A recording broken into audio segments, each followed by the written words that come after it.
Yo, this is Steve Bloom, and you're watching Moana Nui Podcast. We'll be starting soon. Don't go anywhere.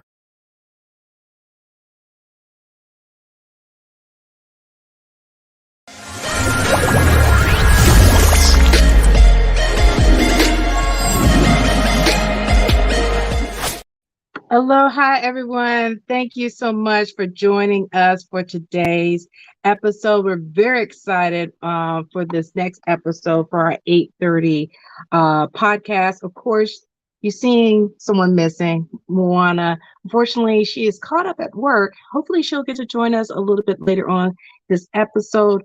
But of course, we keep the show running. As far as tonight's special episode, this is a very special panel discussion. What we decided that we wanted to have this to happen because as being professionals, especially BIPOCs within the work environment, whether it's corporate, self-employment, etc., the word no becomes hard, especially for those that are friends and family of ours.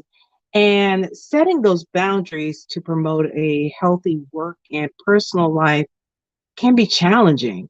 So, of course, we reached out to a great group of professionals to share their advice and insight so that can help you understand the concept of the power of no and also help you take back your life.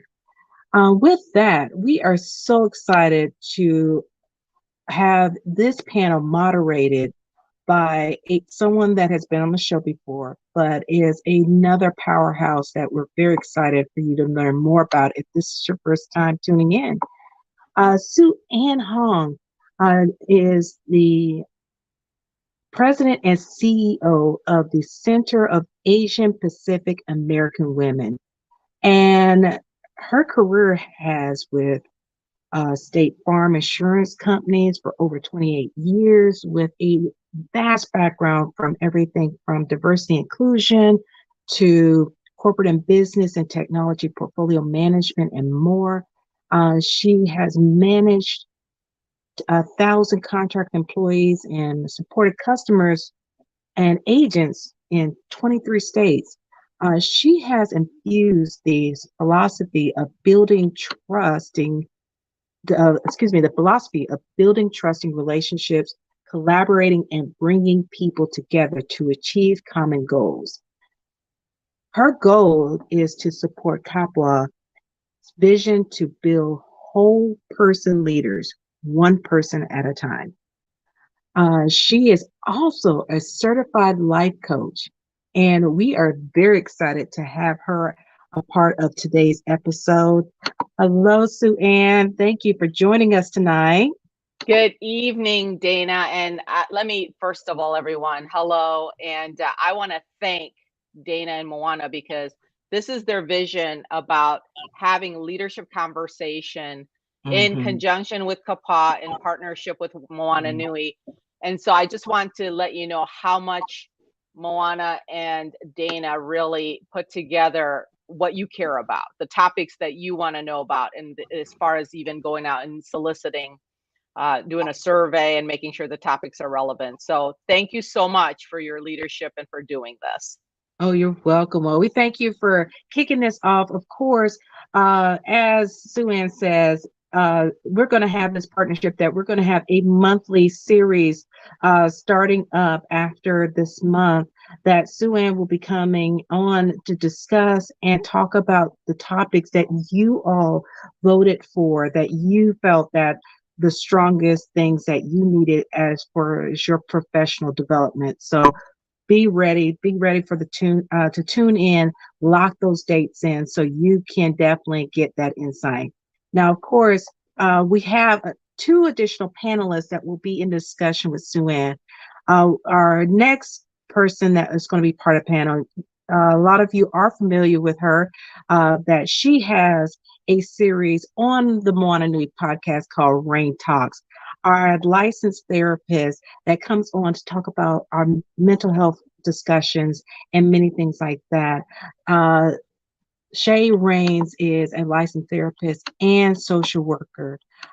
She is uh, her whole aspect is everybody with your 50%.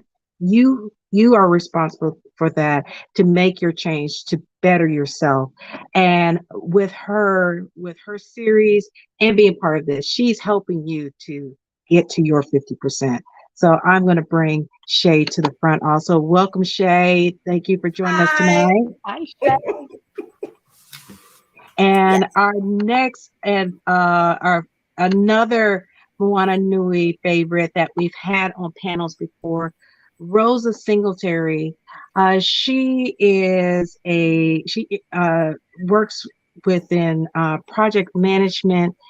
She's a contracting officer, representative, and network engineering throughout her 12 years of service with the government.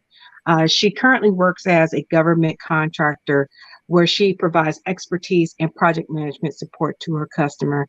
And as being an African American female in a male dominated field, she's always felt comfortable in being authentic in whatever environment she is in, personally and professionally. So we welcome Rosa to the forefront to give her insight to this lovely panel. Welcome, Rosa. Hi, everyone. Hello. Perfect. Well, I'm going to go ahead and hand this over to Sue Ann. Everybody who's watching, if you have any questions as you're hearing this panel, please put it in the comment section. We're looking forward to this very engaging conversation. So, Sue Ann, I'm going to hand it over to you. Thank you so much, Dana. I appreciate it.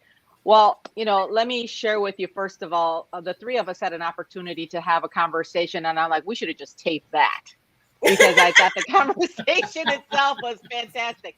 So part of what I want to do is set the groundwork of, look, we want to have real conversations. We're going to have real speak. And please, please don't hesitate to ask questions because these ladies have a lot to share and they have tremendous perspective based on their experiences. So let me just start off by having each of you introduce yourselves in a more personal way. We've heard a little bit about your professional background, but let me just start with Rosa and maybe have you talk about your family background and just your overall background that's maybe a little more personal. Sure, Sue Ann. Again, my name is Rosa Singletary. I am a native Washingtonian, one of few that have grown up in Washington, D.C. and still reside in Washington, D.C. I am a mother of two young adult awesome children. I have a 21-year-old and an 18-year-old. My son is at Morgan State University, majoring in computer engineering, and my daughter is at the United States Air Force Academy Prep School. We're going to the academy to major in mechanical engineering.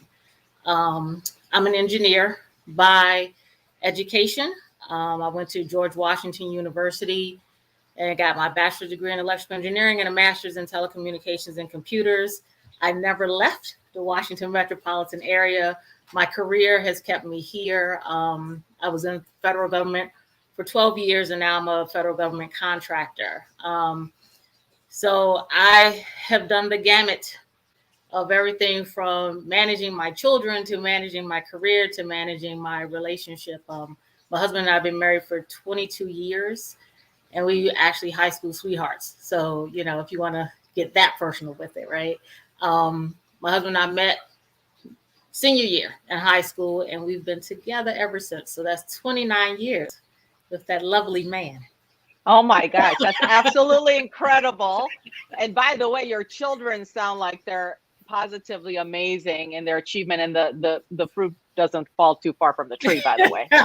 Well, they felt that they wanted to outdo their mother, right? Outdo their parents. And they would tell me, I'm going to do better than you. And I said, that's excellent because that is the goal for you to do better than me. So we were fortunate enough to be able to put them in the right positions and places and provide them with opportunities and experiences that allowed them to thrive. And that's one of the things I do in my spare time as I volunteer with the high school that I graduated from. I'm part of their alumni federation, as well as I sit on their engineering academy board of directors helping with programming. We raise money for scholarships for the seniors and things like that. So I'm also very active in the community, making sure that we try to provide experiences and opportunities for our young people.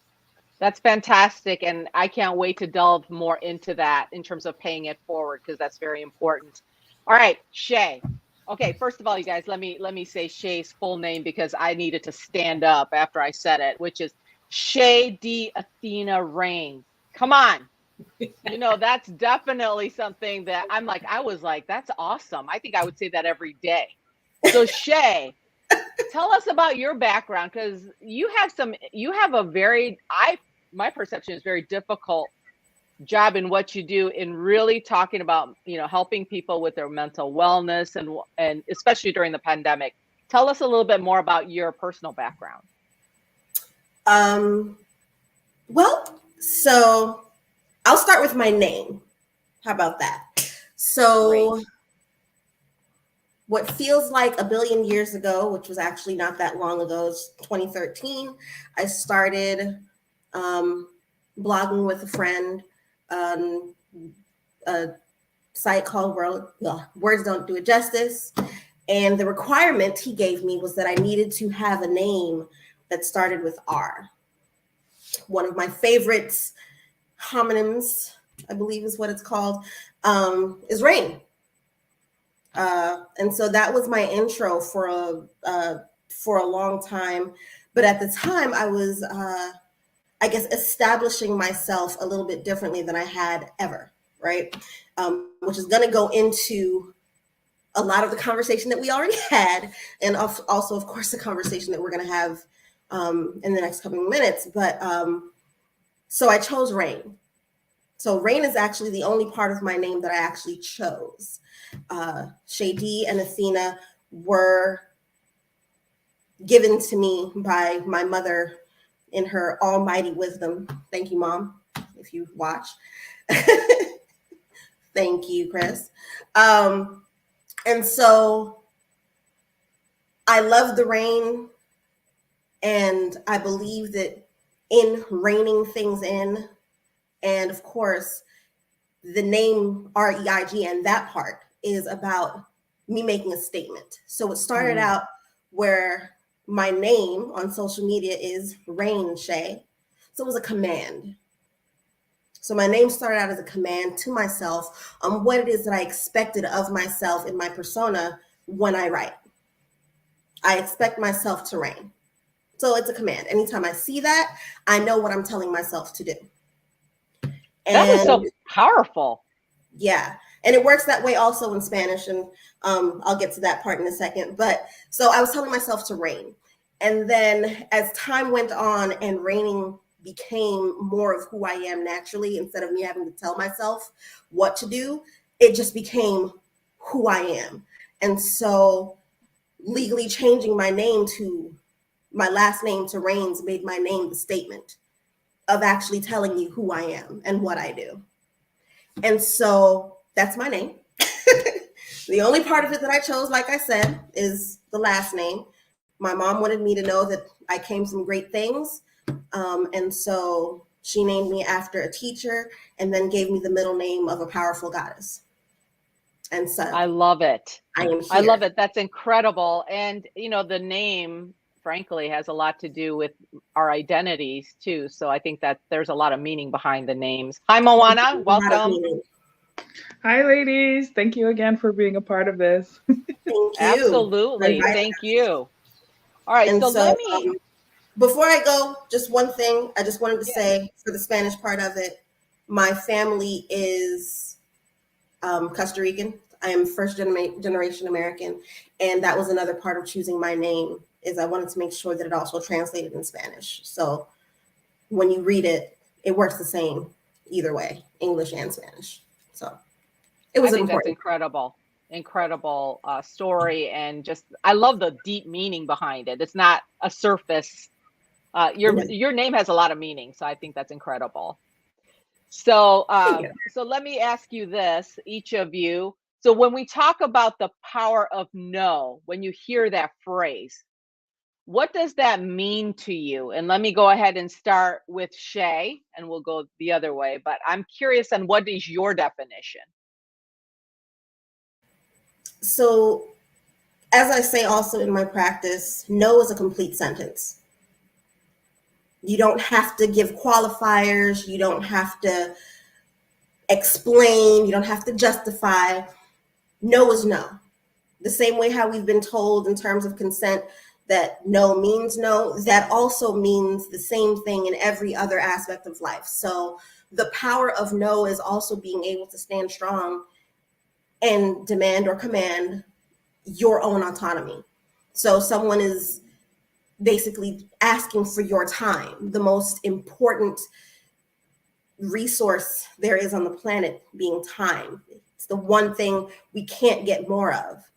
Being able to say no as a complete sentence is one of the most powerful things that you can do in claiming your own power, your own personhood, your autonomy. I love the fact that you said no is a complete sentence. I think that's tweetable, everybody. I think that's, and we'll talk more about that because there is also, I think, some great stories behind what you said, Shay. So we'll explore that more. Rosa, what does it mean for you when we say power of no? So the power of no for me means having control of your time, thus having control of your life. One thing I tell people all the time is I don't need to be in charge of anybody but me. So I don't have to be in control of anything else. I just need to be in control of me. And that's what the power of no means for me, having that control and being able to set boundaries. Ooh, control and boundaries. That's a big topic right there. All right, Moana, how about you? How do you define it? I would also agree with Rosa that to me, saying no is being able to set healthy boundaries. It's something that I have struggled with for a very long time.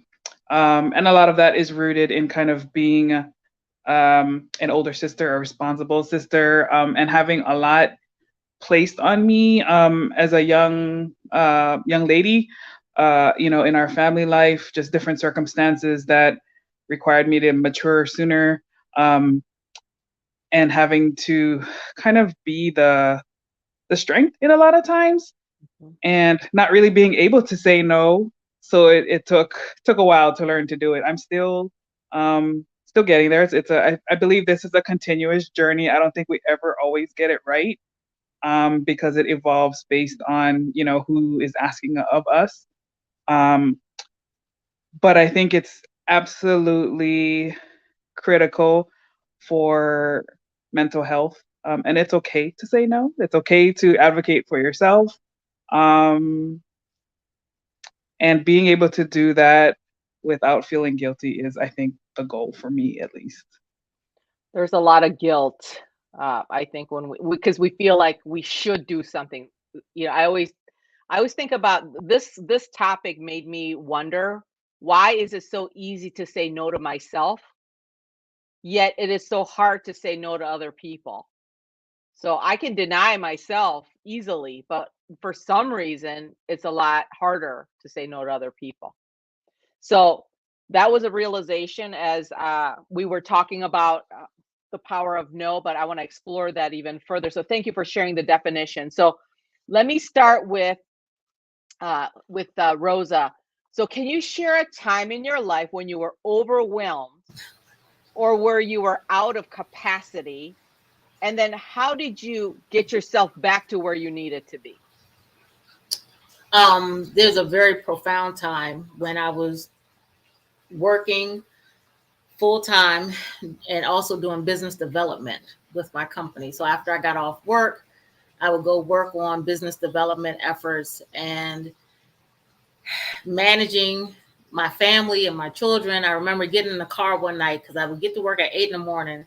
I got in the car one night at 10 o'clock at night, and I just sat there and I cried. I was just like, I don't understand what's going on right now. I was exhausted. I think we were near the end of the proposal that we were working on, but it was just a thing of, I just needed that moment, I think, to just decompress, and I just push through. Like, I don't know. I think the drivers are, I'm a type A person. So I have this overwhelming compulsion to be that person. I have to achieve. I'm a high achiever. I have to just keep going. And there's something that drives that, whether it's showing up for my kids, right? So they see mom as this just super person being. I remember when they were in middle school and people would ask, well, the principal was leaving and they were hiring a new principal. My son said, well, mom, are you going to apply to be the principal? I said, no, why would I do that? I don't even like kids. He was like, well, mom, you have to. I said, well, look, I'm not going to be the principal. I think you'll be really good at being the principal, mom. I said, I can't take on anything else. But it's this thing where you just have to keep going. And they would say, why do we have to be so perfect? Why does everything have to be so perfect? And I said, I'm sorry, but that's just kind of how I'm wired, right? And it's not like I just had a lot going on. And I think when we talk about how do you deal with it now in your life, COVID slowed me down. That year of COVID slowed me completely down so that I could refocus. And while it's a bad thing, this pandemic has been horrible across the world, it caused me to have to really slow down and reevaluate how I was doing things in life. And as my kids have matured and gotten older, then the responsibility of dealing with them has shifted. So those are less things that I feel compelled to do and all of that. But like somebody said, it's all about, we feel like we have to do these things. I have to be present in every facet and forum, but am I really showing up well for me? Right. So it's just prioritizing from that perspective. Right. So now I prioritize what's important for me in my life. I no longer rush to get anywhere. I wake up when my eyes open. I get to work when I get to work. So it's like, as long as I don't have a meeting that happens before 9 o'clock, I don't set an alarm. And I usually don't schedule meetings before 10. So it's like, my supervisor said, well, what time are you going to be at work tomorrow? I said, I don't know. It's whatever time my eyes open. Do you need me here at a certain time? He was like, no, I was just asking. I said, okay, I'll be here before 10, but I don't know how early it's going to be. And that has just given me so much peace in my life, not being jolted up by an alarm.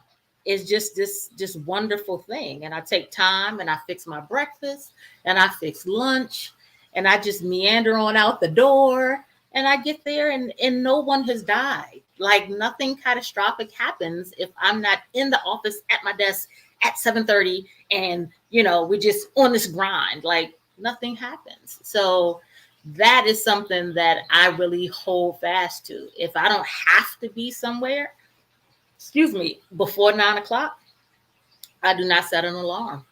I just and I usually wake up, right? You usually wake up around 6, maybe 7, but you'll get up and it's just it's so peaceful now. I'm just at peace. At this point in my life, I'm just doing what I can to stay healthy and keep all of my hair. Like that's just what it is at the end of the day. So if it's not waking up to an alarm, then I don't wake up to an alarm. And it's lovely.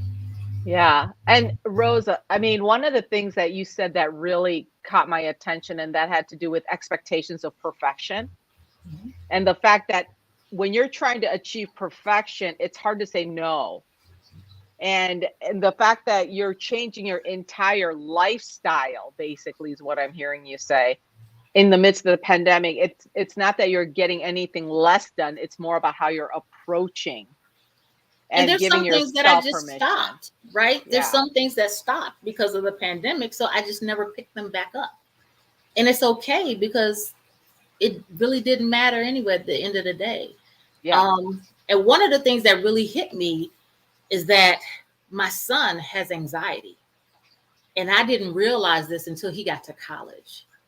And he said to me, Mom, I've always had anxiety. I said, really? He said, yeah, even in high school, I had anxiety because he perceived that I needed him to be perfect, right? Because that's how I function. So Yeah. I make a very concerted effort to have a lot of grace, give my children a lot of space and understanding.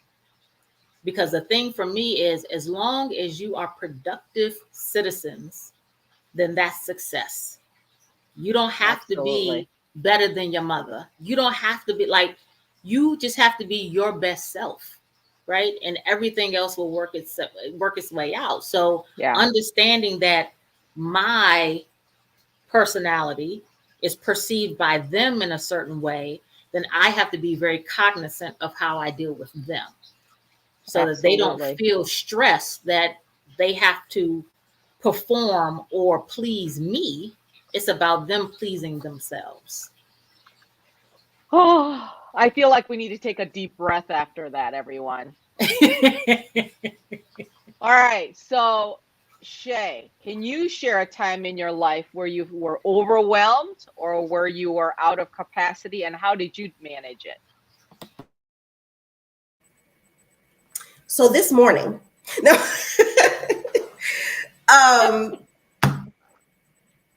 I am currently working in a hospital setting. And so every day is a new day of, oh, today isn't easy. Oh, wait, no, it is not going to be an easy day. Okay. Yeah. So from 1 minute to the next, I could be perfectly fine, tra-la-la-lying through my day. And then the next moment, I will be absolutely not. And it's so important to recognize that a lot of times when you have other people's health, other people's mental health, other people's whatever kind of supposedly in the palm of your hand, you can get this thought. And I said this on last month's episode, I have sometimes a little bit of a hero complex, and I wake up in the morning and I hear myself, and I'm just like, here she comes to save the day. And then I have to stop myself because I'm like, no, that's not what you're doing today. Today, you're just going to make it through the day and we'll see how it goes. Because it's not my responsibility to save the day every day. Even though my patients and my clients either expect me to save the day or expect me to give them the clue, the key, the answer to the meaning of life or why they have purpose or not. The expectation, like we've said several times, is a lot of times what it is that we can succumb to. And so I could definitely speak to one specific time, and yes, I said it jokingly where I said, well, this morning. But yeah, this morning and yesterday and the day before that and, last week and 10 years ago and 5 minutes ago. So there are several different times at any given point in time that I can say I've had that flash of I have to be perfect or I have to do this. And then I get to remind myself, like I said, no, that's not what I have to do. As I've said to my clients, my Black clients, I go the extra mile to actually be really, really transparent. And I say, you don't have to do anything but be Black and die. So to my not so Black clients, I say, you don't have to do anything but be yourself and die. Those are the two things that are absolutes. Those are the only things that you actually have to do. If I decide today or in this moment, I'm not going to move again, I'm just going to sit here, then that is my decision. I don't have to do anything. I can say that I'm a person of honor and that I keep to my word, but I don't have to do that either. I don't have to be responsible. I don't have to help anybody. I don't have to do. And once you take have to out of the equation, everything else gets a lot less murky. I don't have to do any of these things. So what am I going to choose to do today? And since it's my choice, I can choose to be great at my job. And since it's my choice, okay, my standard of great is here, but my actual capacity is more like right here. And so I can choose to just be okay today. And to some people, as I've been told, sometimes my okay is there. Oh my God, she's saving the day. And so I just have to meet my own expectation. That's the only thing that I have to do. And that's based on whether or not that's what I'm choosing to do today, this moment, this minute, this second, this breath. If I choose to be overwhelmed, then I'm going to be overwhelmed. It's up to me to decide whether I'm going to stay in that state.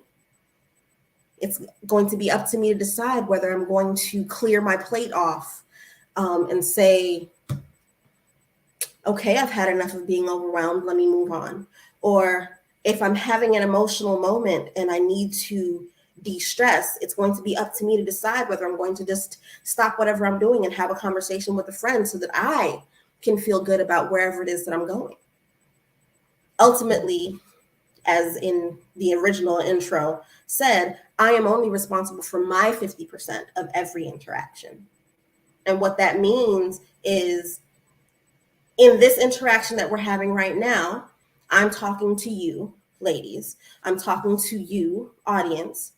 How you choose to interpret it, that's on you. You can decide, oh, she's great. Oh, she's saving the day.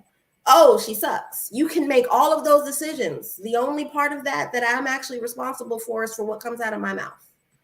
How you choose to receive it is on you.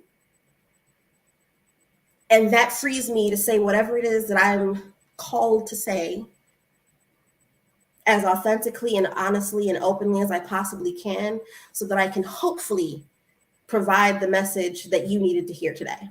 You, plural, for all of you.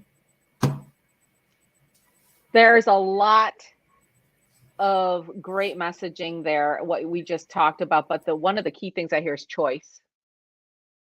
Choice, everyone. And that is, again, I go back to, however you look at it, you can look at your life and say, it's not in my control, or as Shay mentioned, 50% is in my control. That includes the answer that you give, whether you choose to do something or not choose to do something. And so I think the way I look at it is, I have control over two things: my attitude and my actions. Those two things I have control over. How I choose to use that on a daily basis can either empower me or put me in a place where I don't have control over my life. So I think that's huge. So Moana, what about you? Give us a situation where you felt overwhelmed, or maybe that you are completely out of capacity, and how do you handle it?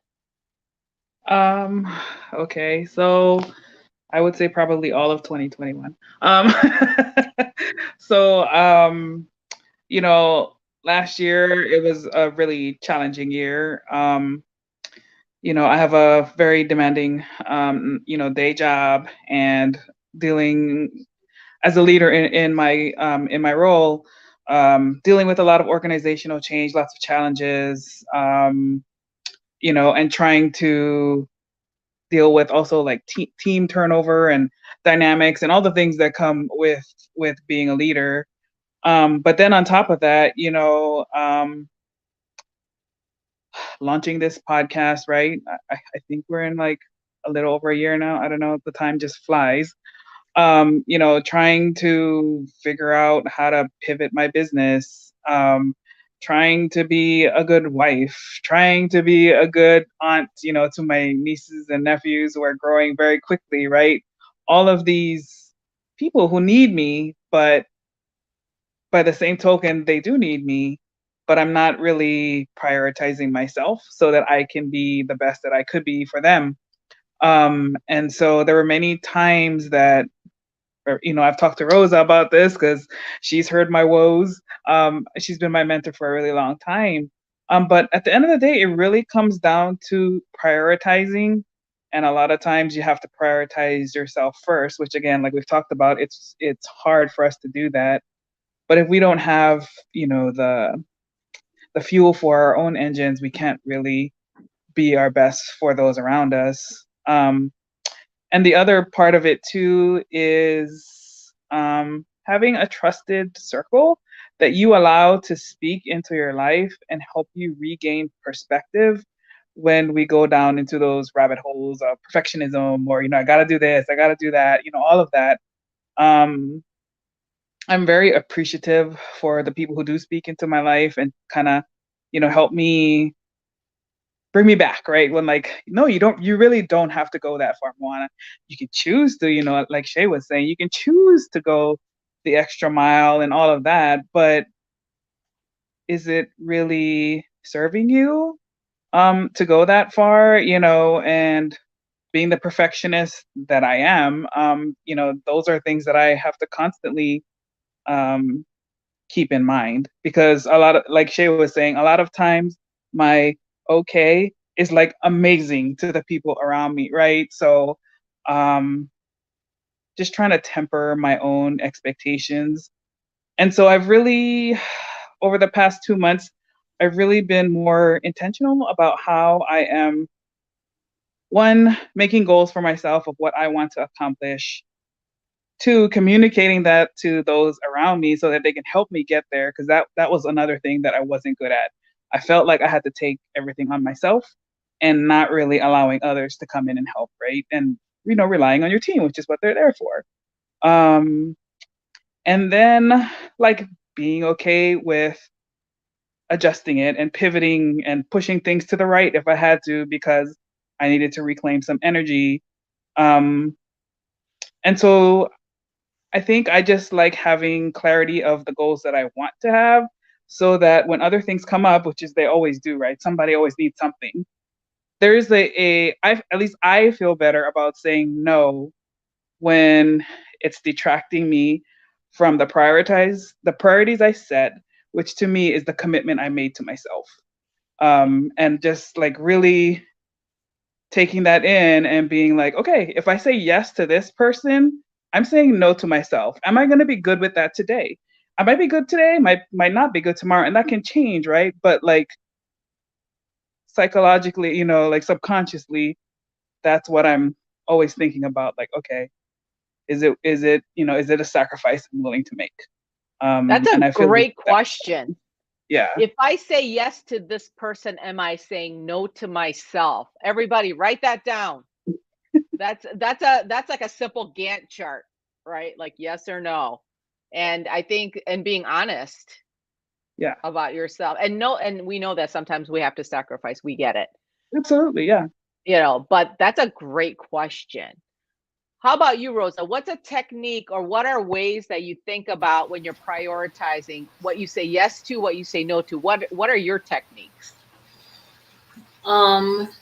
It deals with also what the goals are, right? Is this thing going to help me get to my next thing, my next step? Is it going to help me achieve my goals? A lot of my saying yes to is not business necessarily, right? It will be my volunteerism that can get overwhelming at sometimes, because people forget that you have a whole job. So when I was volunteering at the school, there was an expectation that, oh, Miss Singletary can be here at 3:00 on a Tuesday to come to this meeting or whatever, or she can be here at 8:30 for a meeting. And so I was juggling in some instances all of these things, right? And still trying to maintain my level of sleep, because I enjoy my sleep. So I'm not getting to work at 7:00 in the morning, because that's just not what I do. But if I go to this 3:00 meeting to be downtown DC, then that means I have to take off work for an hour, and then I have to make it up later in the week. And how does that impact my workout schedule? And so this just a snowballing effect, right? So it's all about how important is this thing to you? And like Moana said, if I prioritize this, do I then deprioritize something else for me? Because I was the only one that suffered at the end of the day. It was my workouts suffered, or my sleep suffered. No one else felt that. I was always there for my kids. I was always here for the family to do the things I need to do. I was always there at work when I needed to do things at work. So at the end of the day, we just keep on putting everything before us. And at that point, you just have to stop and say, no, I can't keep doing this to me. I have to stop and do things for me. I see a question in the chat about how do we navigate the corporate world that wants us to be perfect and not make mistakes? And I think that that is a poor perception that people have, that they have to be perfect. But when perfection is tied to your performance appraisal, right, then that means that you have to have more intentional conversations with your management and your raters to understand what their expectations are. It's not perfection because nobody is perfect. But when we look at what does exceed performance on your appraisal mean, have that conversation. Ask that very pointed question and say to them, what things do you want to see for me to get an exceeds performance? And if you're not doing things in your job, if your day-to-day job is not going to yield an exceeds performance, then it's a, what else can I do? Right? So we have to be very intentional in how we approach business and what things in the workplace look like. I've had instances where employees felt like just because they showed up that day and they did their job, then they were exceptional. And that's not how that works.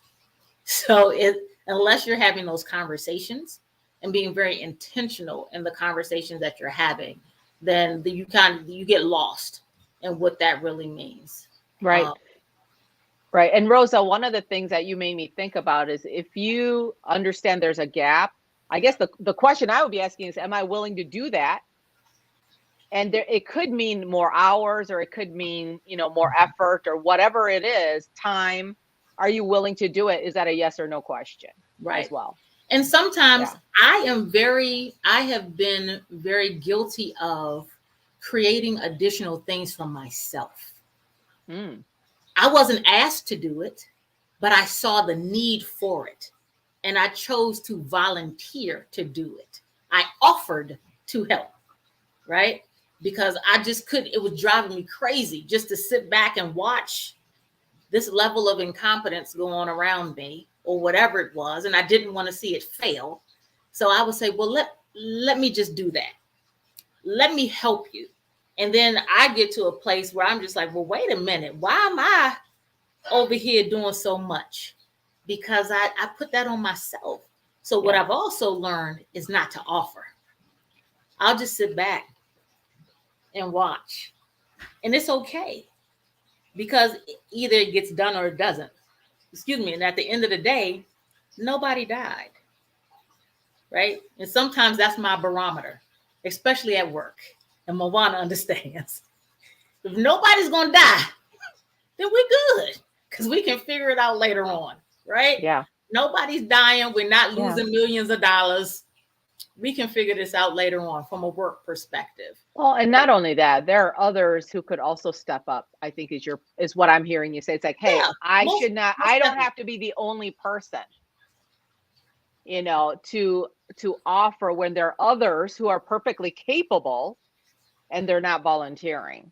Right. And then that's when you have to have some, other intervention, whether it's your boss or maybe others. You hang back and wait a little bit, right? To see if anybody else does anything. So that's great advice. Shay, what about you? What are some techniques you use to either make those choices to say no? So I start out with no. I start with the no in mind. Is this going to be so? I start out with no, and then I ask the rest of the questions. And so to keep it simple for the interwebs, sound bites, and all of that kind of thing, I go for the 3 F's. If you don't know what the 3 F's are, Moana, I'm going to apologize in advance, but you know me now. Does it fuck me? Does it feed me? Does it free me? If the answer to those questions remain no, then it's a no. But if it's not going to do those three things, or if it's going to do any of those things in a way that doesn't actually serve me in the short or long run, then the answer stays no. And then if the answer to any of those is one that actually does work for me, then I have a little bit more thinking to do to make sure that this yes that I'm about to give is actually going to work.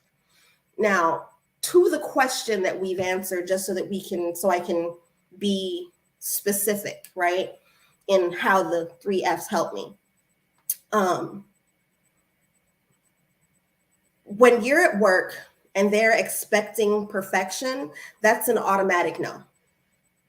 Because as we've already said, there's no such thing as perfection, right? No, you're not going to get perfection out of me. You're going to get my absolute best effort based on what it is that my best effort is for the day, right? But then there's the other stuff. So when we talk about performance appraisals, to the point that Rosa already made, there are some people who can just show up. And ladies, we're all women of color here. We already know that the rule is we have to work harder, longer, whatever, and even that still only gets us at the base level. And the reason for that is because they expect us so much more of us. So the exceeds expectations, the bar is set so much higher for us already. So once again, for me, the answer is already no. I am not going to put in my effort to get that exceeds expectation based on some arbitrary mark that is really very me specific and is going to be based on what it is that you think I'm capable of, or what you decided I can actually produce, or what you've decided I have to do. And if we go back a couple questions, I've already stated the only thing I have to do is be Black and die. So the answer is no, right? Now we get to the other F's, right?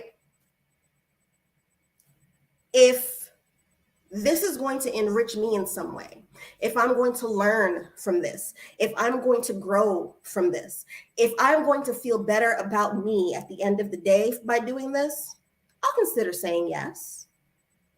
If this is something that actually fits with my moral code, if I'm not going to have to go home and question my ethics, if I'm not going to have to go home and worry about whether or not I actually properly represented myself today, I will consider saying yes.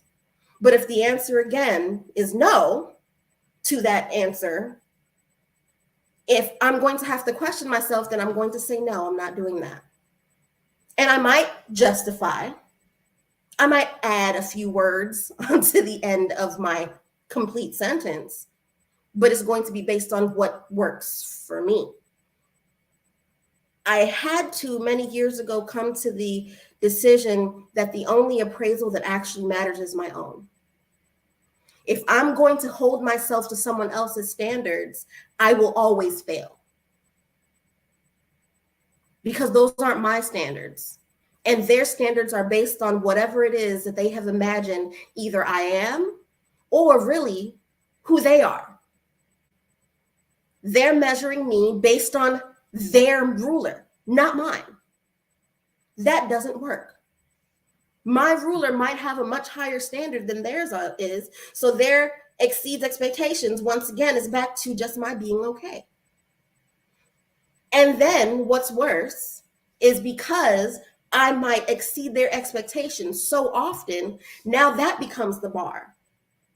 So when I decide today is just going to be an okay day, now it's just like, oh, you've decided to be lazy. No, I've decided that I'm at capacity and my okay is going to have to suffice for you. And then I lose my exceeding expectations. No, sir. So we're going to do whatever it is based on my metric, based on my decision of what it is that's actually the best. And then I'm going to let y'all figure out what it is that you want to measure later. And if you decide that I haven't done well enough, well, now you get to decide if I'm doing so poorly that you don't want me here. And if you decide that you don't want me here, which is well within your right, whether I exceed your expectations or not, then someone else will get to benefit from my very hard effort. Because again, I don't have to do anything. Mm-hmm. So there's several things that I heard, especially when you were talking about, and I heard value statements about what fits in with your moral code, Shay. I think, I see that as a value statement about this is what I'm about and this is what I believe. This is how I align myself to whatever or whomever, and does it fit or doesn't it fit? The other thing that I heard you talking about, I think that's important, that goes back to what Rosa said, was around boundaries. And the fact that, if you have established boundaries, it helps you with more clarity around what you are willing or not willing to accept in terms of not only, standard of its behaviors, right? And what is considered respect, what is considered appropriate, treatment of you as a person and as an employee, as a leader. So I think these are all great things to think about. It's what are your boundaries? What are your standards? What are your values? And how do they align? So I think those are great, great points. And who set them for you? Yes. Well, and you said, because here's the deal. You guys, I used to work for a Fortune 50 company, and 95% of my life was work at one point. And the thing that killed me about all this is I ended up getting diabetes in the process because I didn't do a good job of setting boundaries for myself, taking care of myself. And so now, now it's a completely different situation. Yes, I still work hard. Yes, I still do things that I'm passionate about, but I'm not willing to sacrifice my health for something else that's external, for whatever that is. So I think it's a tough lesson that I had to learn. I had to change my life, frankly. My entire life had to be changed. So I had to say no to some things, and I might start off by making less money or whatever, but I'm not willing to sacrifice my health. So that's kind of where I understood what was important. What are the glass balls that I can't drop, right? So with that, I'm going to ask all three of my amazing, amazing panelists one last kind of what is like one wisdom you want to leave the audience with as we wrap up our Power of No discussion. So let me start backwards and start with Shay. What is kind of your last tip, or what do you want to leave the audience with? I'm going to make it a combo because it's important. If you woke up today, it's a good time to get a therapist if you don't have one already. You don't have to have a mental health situation to get therapy or to get a life coach or to get some kind of help managing this thing we call life, because no one anywhere ever got anywhere by themselves. And to Shay's point, I had a health coach, everybody. I actually got myself a health coach to get me into a better place. So I think I'm right on. I'm with you on that. Rosa, how about you? I would say that folks really should maneuver through life with integrity. And integrity can look like having to set those boundaries in order to maintain your personal sanity, your personal health, your space, and being honest as well. So honesty and integrity. Like you have to, somebody put in the chat, and often when you are producing, they don't stop giving you work to produce. But we as managers are very, as people, we are very keen on who we can count on. And if I know I can count on Moana to get something done, and every time I ask Moana to do something, she says yes, and she knocks it out the park, I'm going to keep giving things to Moana because I know she can handle it. But if Moana tells me no, right, she can't do this last thing, and I'm a person of integrity, then I'm going to respect that. And I would say that in the workplace, we have to look for jobs, people that operate in those same modes, right? If your manager is telling you, oh, I need you to do X, Y, and Z, and you say, I can't. I have 5 other things to do. What is the priority? And you just need to get it done. Well, I can't. I'm sorry. There's nothing I can do for you. And if they can't respect that, then maybe that's not the place where you need to be. And you just have to be honest with yourself from that perspective. Like Sue Ann said, she had to prioritize her health over a paycheck. And at the end of the day, if she did, that paycheck not doing nothing for nobody, right? And the job she left, somebody else is doing it. Shoot, they may have 3 people doing the one job she was doing. But at the end of the day, companies are going to keep doing what companies do. It's not personal. It's business. Right. So Absolutely. we have to make things personal. We have to prioritize ourselves and know when enough is enough for us. Absolutely. And do it and be unapologetic about it. Yeah. Agree. Moana, how about you?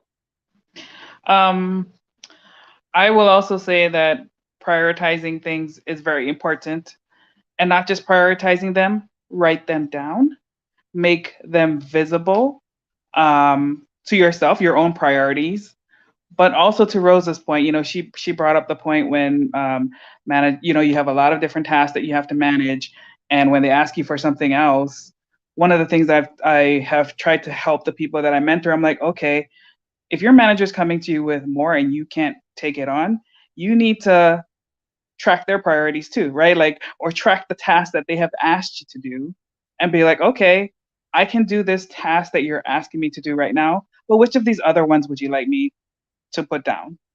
Because the pile cannot stay the same. There has to be a priority, and you need to be very intentional about reminding them of that, because it's so easy, especially like Rosa said, if they can easily depend on you, they're just going to keep giving. But you have to remind them, hey, I'm still a person. These are the other things I'm still working for you, which is most important to you right now. And you have to be realistic, and you have to remind them of that. I think that kind of goes back to one of the questions too about job scope, and how do you set boundaries there? And Rosa said it too, like, you have to have those intentional conversations with management. Don't expect them to have it with you. Most managers will not. So a lot of it is like, you have to lead your own career. And I always ask questions. If it's not meeting the mark, I'm like, okay, please give me more explicit examples of like what you expect. How can I meet it?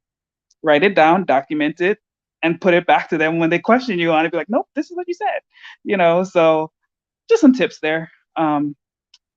But keep your head up, and definitely set those healthy boundaries is what I would say. Absolutely. And remember, everybody, it is not always about logic and clarity. Yes, absolutely. You would think that it is, and it's not. And that is what's so ironic about this conversation, because you would think that we would know how to do this because, oh, yeah, that makes sense, what we all just talked about, but we don't do it very well. So that's why I say it's not about logic and clarity. It's all about the emotion and guilt and all these other things, right? Expectations and all these other things that kind of get in the way. So with that, let me pause here. You've been a fantastic audience, and I'm going to hand it back over to Dana for a special something for somebody that I think is somebody's birthday today. Yes, we have a very special presentation that was bestowed upon me that I'm going to go ahead and queue up. Let's see, let me get this ready to. Ooh, sorry, that was a little loud. Remix. Okay. And let me go ahead and cue this up for y'all to see.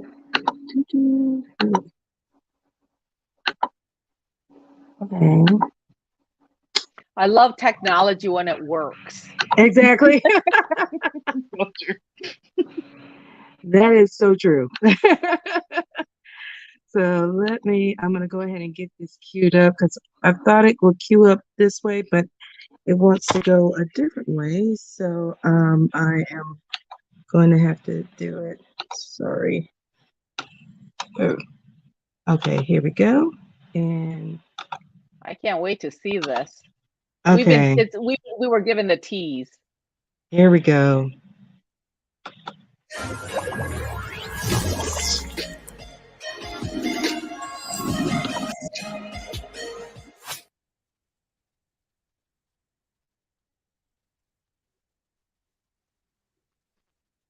I hear today is somebody's birthday, and that birthday person is Moana. Moana, happy birthday.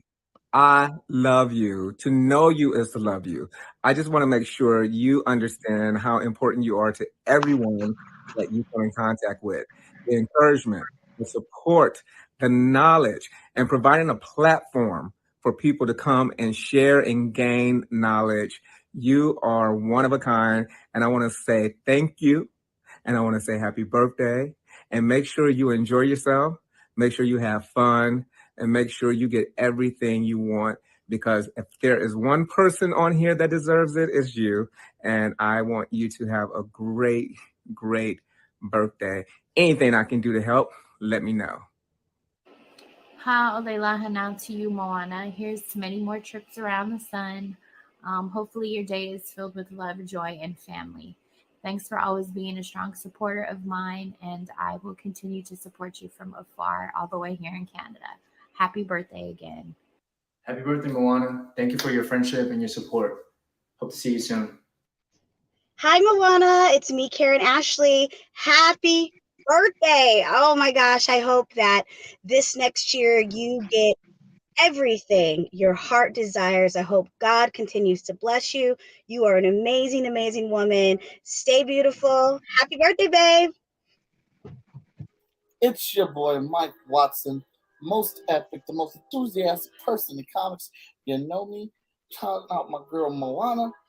My sis, my comrade, my friend, fam, all that, all in one. Happy mother birthday up in this bad boy. Hope you enjoy it.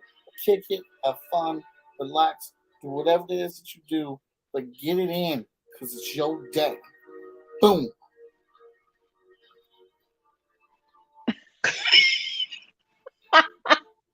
One, two, three, four. Do-do-do-do-do-do. They say it's your birthday. Do-do-do-do-do-do. It's my birthday too, yeah. Do-do-do-do-do-do. They say it's your birthday. Do-do-do-do-do-do. Happy birthday to ya. Happy birthday, Mom. I'm glad to know you. I hope you're doing all right. Enjoy your birthday, Moana. Peace. Happy birthday, Moana. Happy birthday, Moana. Wishing you much love, happiness, and prosperity on your special day and for many years to come. Thank you for continuing to be an inspiration to me and to so many nameless folks in the community, countless folks. You are very much appreciated, and we love you. Yo, Moana. Happy birthday, girl. Happy birthday. It's your birthday. Just want to say happy birthday and thank you to everything you've done this year and everything that we two accomplished together. It's been a fun ride. Hope we have many, many more. Just saying happy birthday. Bye. Ha'olila ana, ha'olila ana. Happy birthday to you. Ha'olila ana, ha'olila ana. Happy birthday to you. Happy birthday, Moana, from the Moana Nui Ohana, and especially me, Dana. We love you. We hope you have a wonderful day. Oh, that was so special. Thank you, guys. Happy birthday, Moana, from everybody, from and especially so many within the Moana Nui Ohana So many was sending their wishes. And I fit all I could in a short time frame to wish you a very happy birthday from all of us. Happy birthday, Moana, even though you had to work today. Yeah. Happy Thank birthday. you. You Happy guys are the birthday. best. I appreciate it. Thank you guys so much. Well, with that, we thank everybody for tuning in tonight, especially wishing Moana a very happy birthday. Feel free to say your happy birthdays within the chat and within the comments to send your wishes to Moana. Moana, any closing words before we get ready to end this episode? I just wanted to once again say thank you to our wonderful ladies here. I feel very honored to have you guys and be able to have your voices to help our community in very impactful ways. It's the little things to me that matter. And clearly, you can hear from everybody who was on the video. Sometimes you can speak your voice out there. And sometimes it feels like nobody's hearing it, but clearly impacts are being made. So I hope that everyone took something away from this tonight. And I want to send a special thanks to Sue Ann for being our moderator. If you guys enjoyed tonight's panel, you're going to want to tune in to us. We are starting a new monthly series in collaboration with CAPAW, Sue Ann's organization, and let us know your feedback too on the show and the topics, so we can continue to make this better. And of course, thank you to my sis, because I know that video was all you. So thank you so much. I love you. You're welcome. And as Moana said, please tune in starting on the third Thursday of the month. We will have Sue Ann on at 7 p.m. to talk about the different professional development topics that you all voted for. When we had our survey, you said these were the topics you wanted to hear about. And she's going to start on that. So we're very excited. So tune in. March 17th will be the next episode that we will have with Sue Ann. We're so excited about this. So not only we're helping you to develop yourself professionally, but as you see, also with Shay, we have mental health and answer your questions regarding that. So we want you to be fully well-rounded. So you have, you can be a better you and have that. Use your 50% to better yourself and the people around you. So we thank everybody for tuning in tonight. Sue Ann, do you have any last words? I'm so appreciative of this entire community. I think you're amazing, and I look forward to connecting with you even more in the future. So more to come. And thank you, Shay and Rosa. Yes, definitely. Well, everyone, thank you again. Follow these wonderful ladies on their social media. You saw on the post that I made when we posted about this episode. Definitely follow Shay to keep in touch and know what's going on. Follow CAPAW, go into their website and also their social medias to keep up with what all they're doing. They're doing some amazing things, especially next month in the month of March. They're having a special conference called the Women of Color Conference 2022. If you buy your tickets before the end of February, the tickets for the whole entire virtual event that weekend for that whole entire conference is $15 if you register before the end of the month. The conference is Thursday through Saturday, so you have a wide range of great topics and information to learn for only $15. So you can't beat that. You really can't. So we thank you, everybody, for tuning in. We love to hear more of your feedback so we can bring more of the things that you're looking forward to and looking to help you and definitely hear about. Next week, we will have Rain for her episode. She's going to be our 7 o'clock on next Thursday, talking about the topic of deserving.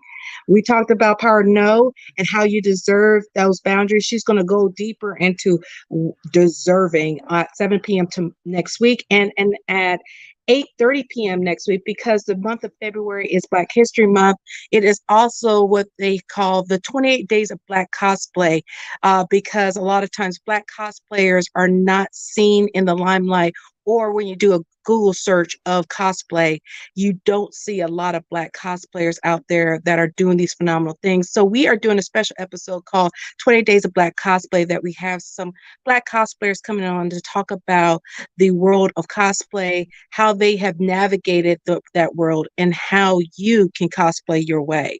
So thank you, everybody, for tuning in. We look forward to seeing you next weekend. Everyone, have a good night, and happy birthday again, Moana. Bye-bye, everyone. Bye, everybody. Take care.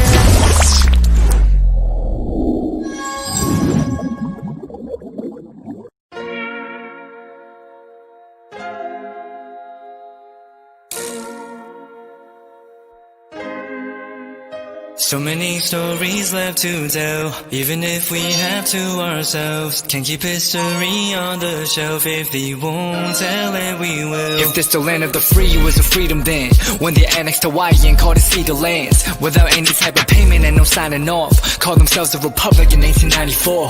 1.2 million acres overtaken from the native Hawaiians. When they resisted, the West retaliated in violence and erasure. The Hawaiian language is banned as part of colonialism's plan to expand, yeah. Stuck between a rock and a hard place. Multiple bombings of Kaho'olawe as a part of their ongoing war with Asia. Used it as a place for target practice. No consent or compensation. Colonizers call for annexation. No work out for all the locals. School will never let you know. So many stories left to tell, even if we have to ourselves. Can't keep history on the shelf. If we won't tell it, we will. Too many stories left to tell, even if we have to ourselves. Can't keep history on the shelf. If we won't tell it, we will. We will. So if you put Hawaii into perspective, well, Black and Asian history is interconnected. Considering the fight with the Pacific, then of course, versus Asia, they was treated as a middleman for war, but didn't let the Western colorism run its course, cause dark skin was a sign of dignity to core. The land was taken in the name of capitalism, when prior to it was an actual kingdom. Clap back at the system. Stuck between a rock and a hard place. Multiple bombings of Kaho'olawe as a part of their ongoing war with Asia. Used it as a place for target practice. No consent or compensation. Colonizers call for annexation.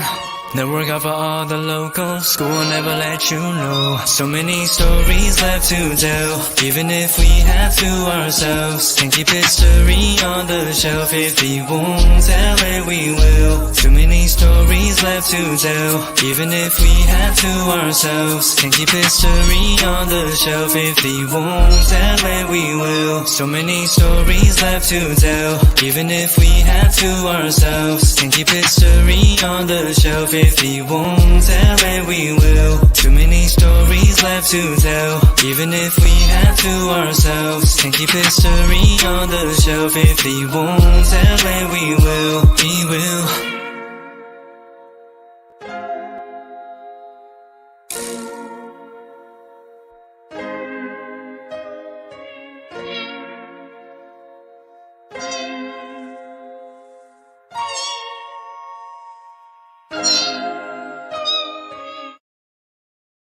I'm Steve Bloom. I've been a voice actor for more than 30 years, playing characters like Wolverine, Starscream, Tank Dempsey from Call of Duty. With Bloomfox Studios, I've learned so much about myself. Learning to breathe, to no fear, to getting ugly in front of the mic. One of the biggest changes I've noticed, at least for me, is how much my confidence level has gone up. Done an Eastern European video game, an e-commerce commercial, a documentary. If you're thinking about getting into voiceover, just do it. Jump in.